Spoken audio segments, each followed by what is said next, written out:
brought to you by Candid Dusting Powder and American Pistachios. Candid dusting powder, redness, irritation, sweat rash और fungal infection जैसे 4 skin problems का एक expert solution. अब रहो unstoppable candid dusting powder के साथ। नमस्ते, मैं हूं निखिल और आप देखना शुरू कर चुके हैं दी लल्लन टॉप शो। आज हम बात करेंगे नालंदा विश्वविद्यालय के बारे में, जहां नए कैंपस का उद्घाटन करने के लिए 19 जून को प्रधानमंत्री मोदी पहुंचे थे। और फिर बात करेंगे सुप्रीम कोर्ट में नीट को लेकर हुई ताज़ा सुनवाई की। और तीसरी खबर एक राज्यसभा सांसद की बेटी से जुड़ी है, जिन पर इल्ज़ाम है कि उन्होंने एक व्यक्ति पर कार चढ़ा दी।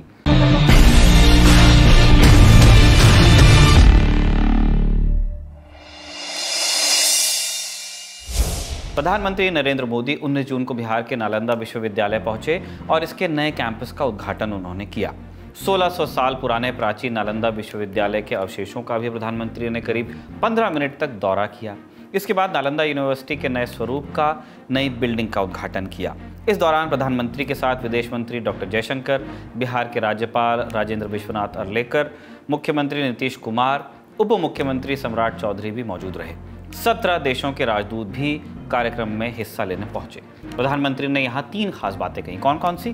पहली बात, नालंदा सिर्फ एक नाम नहीं, एक पहचान, सम्मान है। दूसरी बात, आग के लपटों में पुस्तकें भले जल जाएं, लेकिन वो लपटें ज्ञान को नहीं मिटा सकते। और तीसरी बात, मोदी कहते हैं कि मेरा मिशन है कि भारत दुनिया में शिक्षा और ज्ञान का केंद्र बने। ये मेरा सौभाग्य तो है ही है। मैं इसे भारत की विकास यात्रा के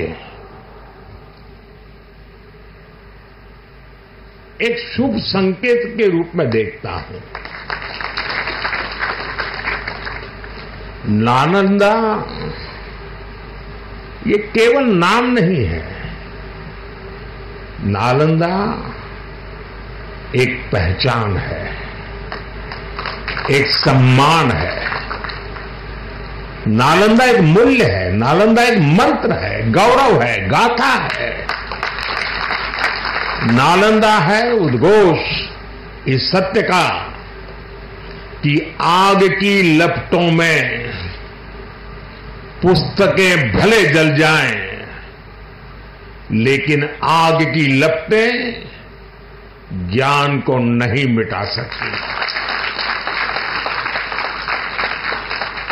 मेरा मिशन है कि भारत दुनिया के लिए शिक्षा और ज्ञान का केंद्र बने। मेरा मिशन है भारत की पहचान फिर से दुनिया के सबसे प्रोमिनेंट नॉलेज सेंटर के रूप में उभरे। और इसके लिए भारत आज बहुत कम उम्र से ही अपने स्टूडेंट्स को इनोवेशन की स्पिरिट से जोड़ रहा है। कार्यक्रम के दौरान मंच से मुख्यमंत्री नीतीश कुमार ने भी कुछ ऐसी बातें कही जिस पर प्रधानमंत्री समेत वहां बैठे सभी लोग मुस्कुरा दिए। प्रधानमंत्री श्री नरेंद्र मोदी जी को मैं उनका स्वागत करता हूं, उनको मैं बधाई देता हूं, उनको धन्यवाद देता हूं। मुझे बड़ी खुशी है। अभी कुछ दिन पहले आपकी खबर आई कि यहाँ पर आने वाले हैं, तो हम लोगों को बड़ा खुशी हुआ कि आप चलिए, आप तो तीसरा बार आप फिर आइए है कोई तब आप फिर आ रहे हैं यहाँ, तो बहुत अच्छा हमको लगा कि आप आ गए यहाँ पर। तो हम लोग तो बचपन से न घूमते थे जी, यह राजगीर का क्या महत्व है, सब पौराणिक जगह पर आप आ गए, बड़ी खुशी की बात है और बहुत सुंदर है। और यहाँ पर आ गए तो इसके लिए मैं आपका अभिनंदन करता हूँ, आपको धन्यवाद देता हूँ। आप यूनिवर्सिटी की बात करते हैं, इसे दोबारा कैसे खड़ा किया गया और अभी इसका स्वरूप क्या है? आप जानते ही हैं कि नालंदा विश्वविद्यालय का अपना समृद्ध इतिहास रहा है। तक्षशिला, नालंदा, इनकी मिला के बात होती थी।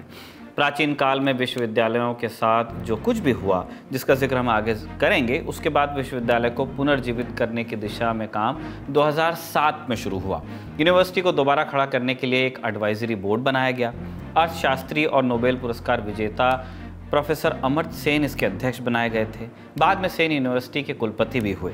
एडवाइजरी बोर्ड से विमर्श के बाद 2010 में यह तय हुआ कि विश्वविद्यालय को पुनर्जीवित किया जाएगा और फिर संसद से पारित नालंदा विश्वविद्यालय अधिनियम के तहत इसे स्थापित किया गया। 21 अगस्त 2010 को राज्यसभा में और 26 अगस्त 2010 को लोकसभा में नालंदा विश्वविद्यालय विधेयक पारित हो गया। 1 सितंबर 2014 से एक अंडर कंस्ट्रक्शन बिल्डिंग में school of ecology and environment और स्कूल ऑफ हिस्टोरिकल स्टडीज़ की क्लासेस शुरू हुई। उस वक्त 15 स्टूडेंट्स थे और 11 टीचर्स। अब नालंदा कैसा है? पोस्ट ग्रेजुएट और डॉक्टरेट स्टूडेंट्स के लिए यूनिवर्सिटी में कई स्कूल्स और डिपार्टमेंट्स बन गए हैं। इनमें से कुछ हैं economics and management, information science and technology, linguistics and literature, international relations, peace studies and Buddhist studies, historical studies वगैरह। यूनिवर्सिटी में कुल 17 देशों के 400 छात्र पढ़ाई कर रहे हैं। डिप्लोमा और सर्टिफिकेट कोर्स के लिए यहाँ 10 विषयों में पढ़ाई हो रही है। कैंपस में एशिया की सबसे बड़ी लाइब्रेरी भी बनाई जा रही है, ऐसा दावा किया गया है। अब संक्षेप में उस इतिहास की बात करते हैं जिसका जिक्र बार बार नालंदा के साथ नत्थी होकर आता है। 427 ईस्वी में नालंदा विश्वविद्यालय की स्थापना हुई। इसे दुनिया का पहला रिहायशी विश्वविद्यालय कहा जाता है, जहां छात्र रह सकते थे, पढ़ सकते थे।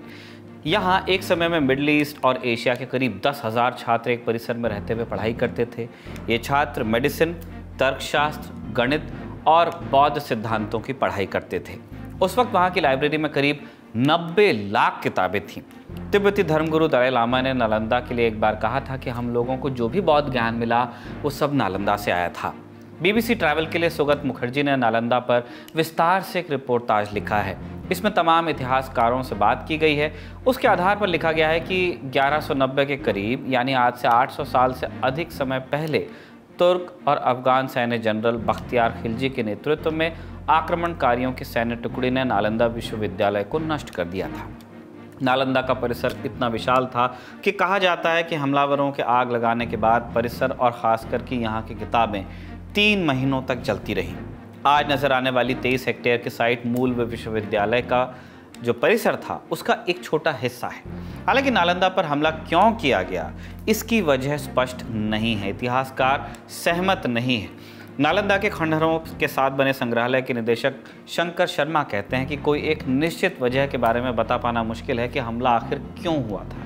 इसी तरह HD सांकलिया की एक पुस्तक है द यूनिवर्सिटी ऑफ नालंदा। इसमें लिखा है कि किले जैसे परिसर और इसकी संपत्ति को लेकर फैली कहानियों के चलते आक्रमणकारी यहाँ हमले के लिए आकर्षित हुए होंगे। एक मत ये कहता है कि उन्हें आइडिया नहीं था कि ये यूनिवर्सिटी है, उन्हें ऐसा लगा कि यहाँ कोई ख़जाना है इसलिए हमला हुआ। समृद्ध इतिहास और पुनर्जीवित वर्तमान के बीच नालंदा के साथ कुछ विवाद भी जुड़े रहे, जैसे कि पूर्व राष्ट्रपति डॉक्टर कलाम के खुद को नालंदा से अलग किए जाने से जुड़ा विवाद। दरअसल 2006 में डॉक्टर कलाम ने ही पहली बार बिहार विधानमंडल के एक संयुक्त सत्र को संबोधित करते हुए नालंदा को पुनर्जीवित करने का आइडिया सामने रखा। 2007 में बिहार विधानसभा से नए विश्वविद्यालय के निर्माण के लिए एक विधेयक पारित कराया गया। तब बिहार के CM थे नीतीश कुमार और देश के प्रधानमंत्री थे मनमोहन सिंह। इसके बाद 2007 में वो एडवाइजरी बोर्ड बना जिसका हमने थोड़ी देर पहले जिक्र किया था, डॉक्टर सेन वाला। इसका जिम्मा अमर सेन को दिया गया और उनकी अध्यक्षता में नालंदा मेंटोर ग्रुप की स्थापना हुई। इस ग्रुप में लॉर्ड मेघनाथ देसाई, प्रोफेसर सुगाता बोस और NK सिंह जैसे लोग शामिल थे। कलाम विश्वविद्यालय के विजिटर थे, मतलब कि वो आधिकारिक तौर पर विश्वविद्यालय के कुलाधिपति और उपकुलपति की नियुक्ति करते। लेकिन 15 सितंबर 2011 को कलाम ने खुद को इस प्रोजेक्ट से अलग किया। आधिकारिक रूप से इसका कारण कभी सार्वजनिक नहीं हो पाया, लेकिन कुछ मीडिया संस्थानों ने इस बारे में रिपोर्ट किया। इकोनॉमिक टाइम्स ने 2011 में छपी एक रिपोर्ट में लिखा था कि नालंदा मेंटोर ग्रुप ने गोपा सभरवाल को विश्वविद्यालय का वाइस चांसलर नियुक्त करने की सिफारिश कर दी।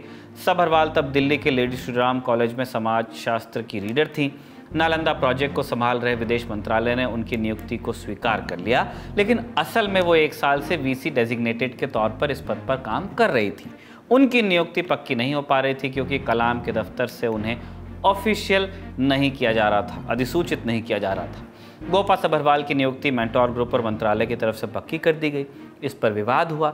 इसी के बाद बताया जाता है कि कलाम ने नालंदा प्रोजेक्ट से खुद को अलग किया। एक और विवाद अमर सेन से भी जुड़ा हुआ है। वो 2006-2007 से नालंदा प्रोजेक्ट से जुड़े रहे। 2012 में कुलपति भी बने वो, लेकिन 2016 में उन्होंने खुद को गवर्निंग बोर्ड से अलग कर लिया। इसका कारण उन्होंने राजनीतिक हस्तक्षेप को बताया था। खैर, अब इतिहास और विवाद को पीछे छोड़कर नालंदा विश्वविद्यालय का नया परिसर बनकर तैयार है। हम उम्मीद करते हैं कि यह तर्क और विज्ञान आधारित सर्वश्रेष्ठ शिक्षा का केंद्र बने और देश की मेधा को प्रगाढ़ करने में अपना योगदान दे। बड़ी खबर यहीं तक। अब रुख करते हैं सुर्खियों का। पुणे पोर्श हादसे के 1 महीने के भीतर अब कुछ ऐसा ही हाई प्रोफाइल केस आया है चेन्नई से। एक राज्यसभा सांसद की बेटी पर फुटपाथ पर सो रहे एक शख्स को अपनी BMW कार से कुचलने के इल्जाम लगे हैं।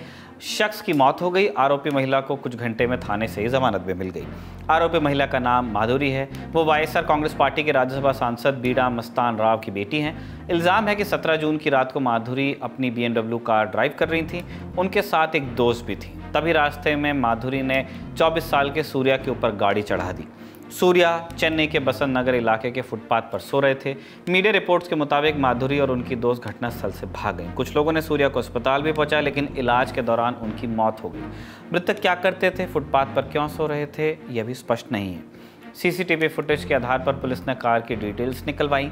पता चला कि कार बीडा मस्तान राव ग्रुप की है और पुदुचेरी में रजिस्टर है।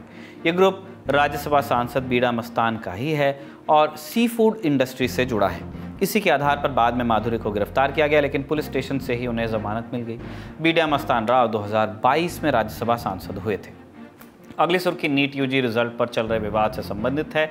आज 19 जून के दिन सुप्रीम कोर्ट ने नीट की काउंसलिंग पर रोक लगाने और परीक्षा में हुई गड़बड़ियों की जांच के लिए तत्काल CBI जांच का आदेश देने से इनकार कर दिया। जस्टिस विक्रमनाथ और जस्टिस संदीप मेहता की अवकाशकालीन पीठ ने CBI जांच की मांग पर कहा कि बिना दूसरे पक्षों को सुने यह हुक्म नहीं दिया जा सकता तुरंत। सुप्रीम कोर्ट को कवर करने वाले आज तक के वरिष्ठ संवाददाता संजय सिंह की रिपोर्ट के मुताबिक CBI जांच की मांग वाली याचिका में मनमाफिक परीक्षा केंद्र चुनने के लिए अपनाए जा रहे हथकंडों का भी जिक्र किया गया था। दरअसल इल्जाम है कि ओडिशा और झारखंड जैसे राज्यों के कुछ छात्रों ने नीट परीक्षा देने के लिए गुजरात में गोधरा के एक खास सेंटर को चुना और इसके लिए 10 लाख रुपए रिश्वत के तौर पर दिए। हिंदुस्तान टाइम्स में छपी रिपोर्ट के मुताबिक इस मामले में पुलिस ने 5 लोगों को गिरफ्तार भी किया है। फिलहाल सुप्रीम कोर्ट ने नीट मामले पर लगी अलग अलग याचिकाओं पर NTA को नोटिस जारी कर दिया है। 2 हफ्तों में जवाब मांगा है। आपकी जानकारी के लिए बता दें कि इन याचिकाओं पर 8 जुलाई को सुनवाई होनी है। अब कोर्ट से चलते हैं ग्राउंड पर, पॉलिटिकल ग्राउंड, जहां नीट के विवाद को लेकर जबरदस्त घमासान मचा है। प्रोटेस्ट की तस्वीरें आप देख लीजिए। लोकेशन है केंद्रीय शिक्षा मंत्री धर्मेंद्र प्रधान का दिल्ली वाला आवास। प्रदर्शन कर रहे लोग आम आदमी पार्टी के कार्यकर्ता हैं। इनकी मांग है कि नीट परीक्षा रद्द की जाए। नीट के रिजल्ट में अनियमितताओं के सामने आने के बाद से ही ये मुद्दा राजनीतिक गलियारों में छाया हुआ है। रोज बयानबाजियां हो रही हैं, आज भी हुई, आप सुन लीजिए।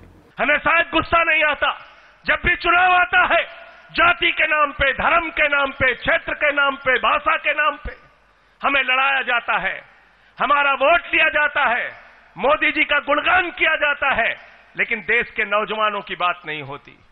बेरोजगारी का सवाल नहीं उठता, उनके भविष्य का सवाल नहीं उठता। तो मैं इस देश के नौजवानों से भी कहना चाहता हूं, छात्रों से भी कहना चाहता हूं, कब तक आप इनकी गुलामी करोगे? कब तक इनकी मानसिकता के पीछे जिंदाबाद लगाते रहोगे? उठाओ, आगे बढ़ो और अपनी आवाज को बुलंद करो। देश की सड़क पे हमने आपकी आवाज बुलंद की है। सदन 24 तारीख से शुरू होने जा रहा है, 27 तारीख से राज्यसभा शुरू होगी। मैं भरोसा दिलाना चाहता हूं इस देश के उन परिवारों को जो दुखी हैं, इस देश के उन नौजवानों को जो दुखी हैं, जो परेशान हैं, जो पीड़ित हैं, देश की संसद में भी आपकी आवाज को आम आदमी पार्टी के सांसद पूरी बुलंदी के साथ उठाएंगे। एक फेडरल स्ट्रक्चर होता है, उसके हिसाब से चीजें होती हैं। आप ऑब्सेशन है आपको, 1 nation 1 taxation, 1 nation 1 election, 1 nation 1 exam, आपने कबाड़ा करके रख दिया। हमारे शिक्षा मंत्री जी बिना अनुसंधान के क्लीन चिट दे बैठे। बाद में पोस्ट फैक्टो डैमेज कंट्रोल करने की कोशिश की कि नहीं, अगर कोई है तो बख्शा नहीं जाएगा। कौन बख्शा नहीं जाएगा? आपका पूरा का पूरा NTA की संरचना खामियों से भरी पड़ी है। NHI गेस्ट हाउस में जो लोग पकड़ाए हैं, कोई यदुवंशी हैं, उसका लिंक उसका संबंधी प्रीतम से है। लोग बता रहे हैं कि वो पूर्व डिप्टी CM तेजस्वी यादव से जुड़े हैं। ये पूरे मामले की जानकारी प्राप्त हम कर रहे हैं।